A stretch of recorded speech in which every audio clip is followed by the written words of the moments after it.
I'm a few minutes behind schedule, but I want to make sure everything's set up. All right. Good afternoon. So, yes, I'm just waiting for some people to come on, and I just want to take this moment because after I recently posted a picture of me doing some rehab and repair on a client who had some hair loss and some hair breakage. And so I was doing some reattachments and repairs. And so I got some questions about, what kind of support, what kind of information could this woman have had to prevent this, her locks from falling, etc. So I decided to do this live. I'm doing it on multiple platforms. So I'm looking at different cameras. And I wanted to just go in about really quickly hair loss, hair thinning, and how that applies to our locks, our hair in general, some ways that we can address it and prevent it. All right. So just a really quick breakdown of the stages. Let's get into the stages of hair growth. It's important to know this because I, as myself, I've experienced different types of hair loss throughout my life. For several different reasons. And I noticed that with all the clients that I've served, hundreds of women over all these years, there's been some inconsistency in some of the concerns that came up. So when we talk about stages of hair growth, some places will say there's 3, some places will say there's 4. There are really 4 stages, and there are 3 that are active. So when we get in, the first stage of hair growth is called an anagen stage. That's that stage where your hair is growing. That's the stage everyone loves. You can see the consistent hair growth. Your hair is growing about a half an inch a month, or maybe 6 inches a year in a healthy individual. Your hair grows faster in the summer than it does in the winter, but it's still growing. And this phase can last 3 to 5 years. Sometimes it can last up to 7 years. And some people of Asian descent, their hair can grow the quickest, and their hair can grow extremely long in a shorter period of time in a healthy individual. So that's that first growing phase. When we get to the catagen phase, and that's the transition phase. That's about 10 days. It's just transitioning from one phase to the next. The next phase is telogen, and that's the resting phase. This is the phase that maybe a little bit can become an issue. So the resting phase on average should be about 3 months. And that's where that's not the shedding phase. That's where the strands remain. They're not growing. They're not shedding, but they're not growing. They're just there. And then it goes into this phase called exogen. Exogen is where your hair is actually shedding. It's actually releasing. The hair shaft is released, and that's when you comb, you see the whole hair strand out. I just had to say that because it's important to know these phases and how that impacts whatever hairstyle your hair is in, but particularly I want to talk about how that combines with what we do with our locks and how that can how that can look like what you saw the client that I posted and some other clients that I've had, which led me to do the hair loss solutions, the lock extensions, the lock reattachment. So it is good to know each strand does this on its own independently. It's not your whole head. It's not like your whole head is going through a phase at the same time. Each strand is going through a phase independently. So you have on average about 100 strands of hair a day losing in that exogen phase. You'll see it shedding, right? So it happens at different times. Now, when you're coming down to hair loss and thinning, that's when the cycle is disrupted. It's something that's been interrupted in this phase. It's something triggered.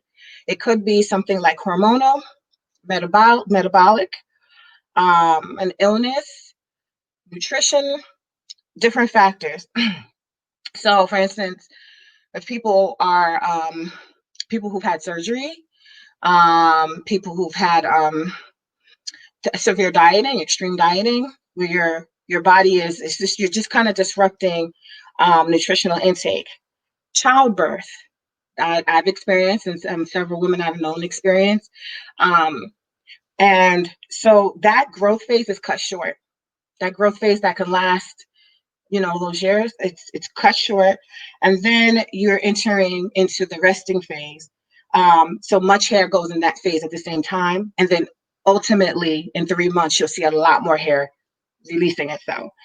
Um, Also, we're talking about alopecia, scalp conditions, tension, environmental stresses, things like that. So if you have a constant disruption to the cycle, then you're going to notice it significantly. And so that was what was happening. Hi, Sarah. You suffer from seborrheic dermatitis since getting sick with COVID. You had to take your locks out because of how bad it. Oh, I'm so sorry. Wow.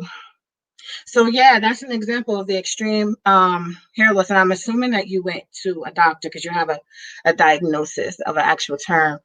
Oh, I'm so sorry to hear that.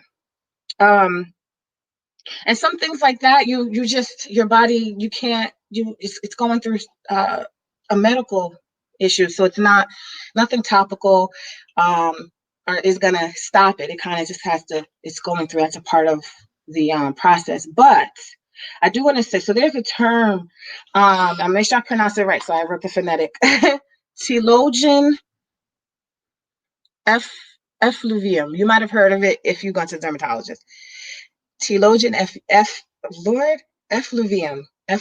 I'm saying it maybe wrong, but that's when you shed more than 125 hairs a day, about 300 a day. And that's the good thing about that is that your hair comes back after some time. It's not permanent. It is something significant though. So like we talked about, maybe a severe trauma. So that COVID illness you had sounds like that was traumatic for your body. But it doesn't mean that it's a permanent hair loss. It could just mean that it had to go through that. It released more hairs. You shed, and then you'll get back into a restorative mode where you'll go back into the cycles normally after you recover.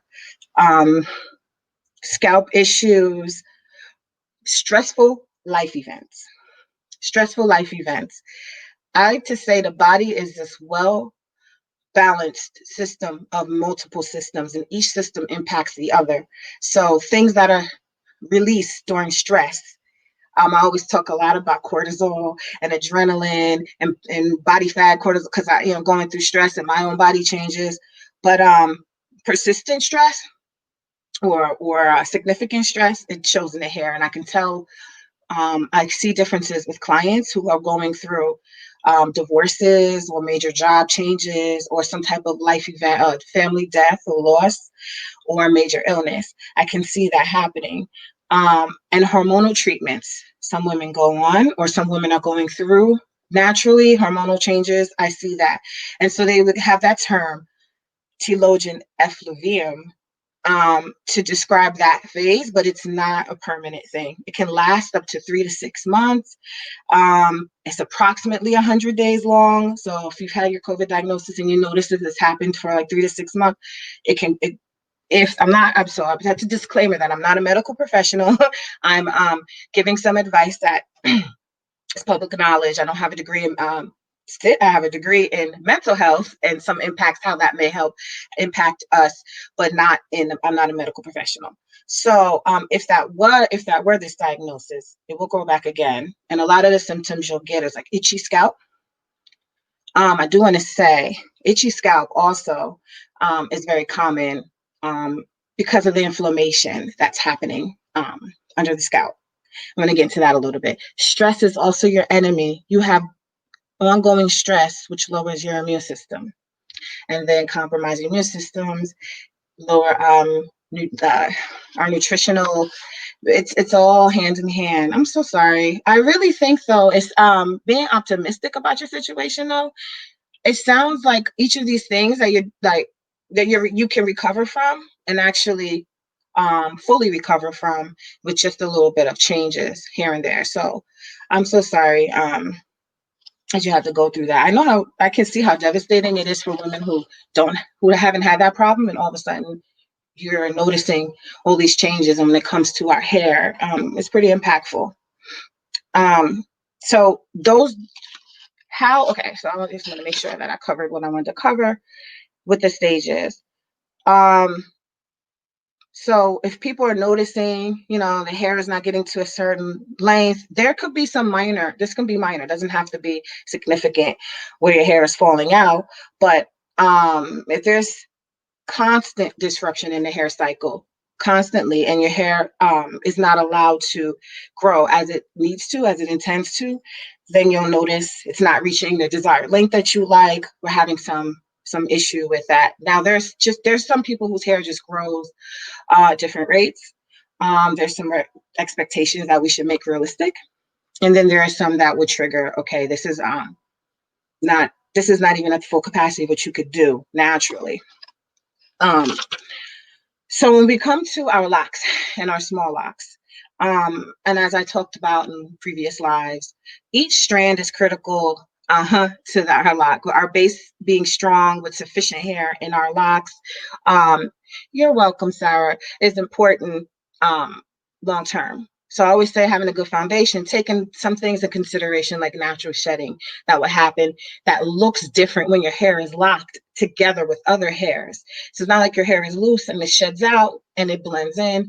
If there's a lot more shedding than normal, you're gonna see leakened locks more than what was allowed for if it were done well. The foundation were laid, you allow for some change. So then the locks could break. If they're breaking off at the root, that definitely signals that there's something going on, especially in particular areas. There also with that term that I mentioned before, telogen effluvium. I'm saying it wrong. That tends to happen in certain spots at the top of the head. There's a lot of thinning that happens with women at the top of the head, right in this area. Obviously, also here, and I think there are different reasons sometimes for the edges coming out significantly. When I see the top hair loss, I think of there may be some other factors at play. So think about alopecia, right? So people already kind of familiar with that word already. You understand traction alopecia, styling. It happens a lot of from pulling and tugging, excessive pull, wear and tear, and that happens a little bit more frequently when it can happen. It can happen with any locks, but it happens sometimes a little bit more with traditional locks, with palm root locks, where the hair is pulled up and snatched, and often pulled into a style really tightly. When we're talking about locks, it can happen with any hairstyle. Also, postpartum alopecia. I had that, and that was where my edges were getting a lot thinner. So, and the hair was growing back in much shorter than hair around it. So I had a lot of fuzz around my edges that just never seemed to be in lock. That happened a lot, and had a lot of graying. I had it was a little trauma, but that's for another day. And it wreaked havoc on my body. So my systems were kind of going through it. I didn't lose significant locks, but I had the mild breakage. So I noticed that. What I want to say about kind of helping this out or preventing it, there's different ways to do it. So when we're talking about technique, when someone is, let's say, getting ready to start a service, they're not cleared if they have breakage that's actively happening. If your hair is in a state of actively losing excessive amount of hair, it should be in the best interest for you not to proceed with getting a service like any real significant hair service, but especially locking, and the locks that we specialize in, because for obvious reasons. But sometimes people think it's temporary, or you kind of gotta, if it's something beyond your scope, then they need to be referred to a dermatologist. Sometimes people are in treatment, they just have thin hair, but it's not actively thinning, then that's a different story. So I did an install on a woman that had thinner hair. She had some of these factors, some of the triggers, the surgery, some things happening in her life. So her hair had thinned out, but she was in a state of repair and recovery. So it was okay for us to move forward. She wasn't actively losing hair.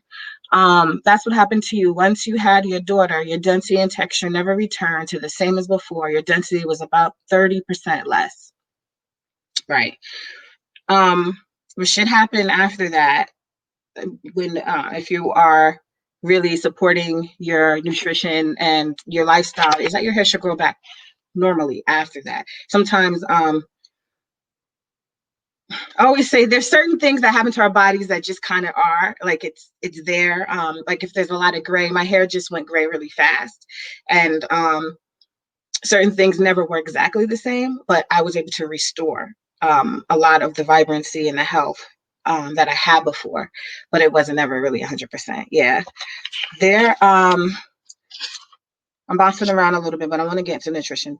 High density, nutritionally based food. Seriously, seriously. Like I had to, all of us, I'm not perfect, just sit and really think about things that I could be doing better. And I love green juices. I've always liked greens and vegetables, but I also had a sugar addiction. Sugar in the form of it can be a vegan sugar, but just sweets and carbs, and my emotional health was tied to that. And so I had to be really clear about those things and how much inflammation that causes in the body. Inflammation shows right up in our scalps. Totally. I can always see it. I don't pass judgments because I'm not one to judge because I'm human too. But I can see like excessive sugar, excessive dairy, excessive meat, all these things in our diets. When people are having hair loss and hair thinning, it really does show. It really does impact. And so there's no judgment. It's just something I've noticed, even in myself.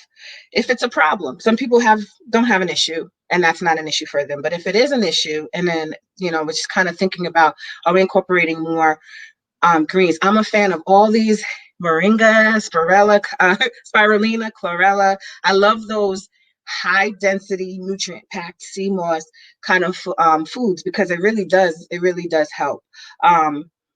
Juicing, but chlorophyll. Chlorophyll is like oxygen to the blood. Blood flow is like critical in just the vibrance. I always say like chlorophyll and all these superfoods are like the fountain of youth. Like you literally moves blood through our systems, our bodies and organs filter better, we process things better. Obviously, stress can disrupt anything. Doesn't matter how well you eat if you got a lot of stress, but it does work in harmony. So we can start pinpointing and finding these little areas where we can just increase and balance. It will make a difference. It will. I see some. Yes, you had to cut out dairy, major trigger. I don't like to pass foul generalizations, but I feel like a lot of us brown folks don't really need to be doing dairy. Um, Dairy, it just creates a lot in our systems. When people are getting ready to have like hair um thinning, precursors are this very itchy scalp, like swollen, inflamed, kind of where it's like it's tingling. It's tingling. There's this blood flow trying to get there, but there's also inflammation that could be happening. And when we're not checking, like I think that's a moment we can check and kind of say, "Well, I gotta withdraw some things that are causing more inflammation in my body and kind of feed it more of these good cell what do I call the term I had? Life enhancing things that it can stop inflammation. It can actually cause the hair to come back in a little bit better. But again, I'm just speaking on experience. I'm not obviously some I think a dermatologist is the best bet to go to a doctor and make sure you get a good regimen, you get a system in place because they have wonderful treatments. Um, but for instance, when we diet, as ladies, me, all of us, a lot of us are doing different types of diets. Again, this is relevant to the clients population that I serve, as well as some of my own journey. We may reduce calories, but not up nutrients. And so people who are doing significant changes to their diets may be reducing calories by not putting in these micronutrients, I call them, where you can have high doses of nutrient dense foods. They're kind of just doing things that so it's kind of like we got to make sure we feed ourselves before more than anything. Um, so just being careful about that. Leafy greens, raw food daily in every meal. If possible, fresh raw foods. My daughter, I never was like my daughter. She's complete opposite of me. I was a junk food, McDonald's eating, microwave food, child, overweight child. And my daughter loves fruits and vegetables. And so it's good to see that. That should just kind of be how we eat. People are surprised, but it's like the body craves nutrients. So having the hair is just the indicator of internal health and always has been. College, I wrote a paper on it. Universal signs of beauty. Universal signs of beauty are youth and vitality. What creates youth and vitality is actually having our bodies like be youthful. So stress is one thing that does wear it down, and nutrition and other things, but we can also boost it additionally with natural herbs in our products. Be careful of our hair products. Do not underrate this. It's easy to be a product junkie. It's easy to just say, I'll do what works. But sometimes those ingredients, as minor as we think they are in our lives, really could have an impact. If it has, and people have talked about this before. Some of my first hair events 12 years ago, I was talking about read your product labels and things like mineral. We know things like mineral oil, but there are fancy names for certain things that will suffocate your skin, will suffocate the oxygen that's going in absorbing into your skin. And so and some things are being absorbed into your skin that are disrupting. There are hormonal disruptors in hair products. It's a known fact. Anyone who is a doctor and medical, there are scientists. They've studied that. And so, as minor as it might seem, as non-significant as it might seem, it actually can be. When you take all these factors together, they really can have a significant impact. So there's certain things that unknown caller. Sorry, sorry, Instagram. So you want to start to incorporate. There are natural herbs. Obviously, the big one we know for hair growth, or a lot of people know, is rosemary. Rosemary acts a whole, or as an essential oil, is great. Yes, your doctor told you not to ever make drastic changes suddenly in your diet and calories because you could shock your system and trigger telogen effluvium, right? The way I'm trying to say it. Extreme dieting is not wise for some fasting. Right. That's a good point. A lot can cause hair loss, everything in moderation. Now, I am a proponent of fasting, but in a healthy way, because I actually feel like your body goes through a shock, but there's ways that can be done very wisely that would actually increase the vitality and health of our bodies, but it has to be done wisely. You have to consult with experts, people who know what they're doing. But some people deplete and deprive and then never put back, or never properly let the system cleanse itself of the toxins if they're trying to do a detox. But when you do it properly, you will notice vibrancy and in your skin and your suppleness of your skin, the resilience of your hair, all these things. Some lesser known herbs that I love: lang lang, clary sage, tea trees, which is very healing, MSM sulfur. I actually have that in my hair oil.